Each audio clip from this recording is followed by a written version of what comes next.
এই দেশে অনেক কিছু করে গেছেন, বহুদলীয় গণতন্ত্র প্রতিষ্ঠা করেছেন। আর তারই ছেলে তারেক রহমান ফ্যাসিস্ট সরকারের আমলে উনি নির্যাতনের শিকার হয়ে এ দেশ থেকে মুচলেকা দিয়ে লন্ডনে পাড়ি দিয়েছেন।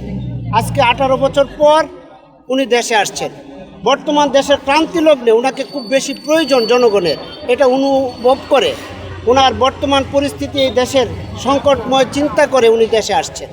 সাধারণ জনগণ এতটা উৎফুল্ল, বাংলাদেশ সৃষ্টি হওয়ার পরে এত জনপ্রিয় নেতা বাংলাদেশে আর সৃষ্টি হয়েছে কিনা আমার জানা নেই। আপনি ঢাকা শহরে দেখবেন 25 তারিখে তিল পরিমাণ ঠাঁই থাকবে না। উনি কাউকে আসতে বলে নাই, আমাদের বিএনপি জাতীয় নেতৃবৃন্দ কাউকে আসতে বলে নাই, কিন্তু উনাকে দেখার জন্য, ওনার মানে কথা শোনার জন্য এই দেশের মানুষ মানে পাগল হয়ে আসতেছে। এই যে ঢাকা শহরে আপনি তিল পরিমাণ ঠাঁই পাবেন না, এটাই আমার শেষ কথা।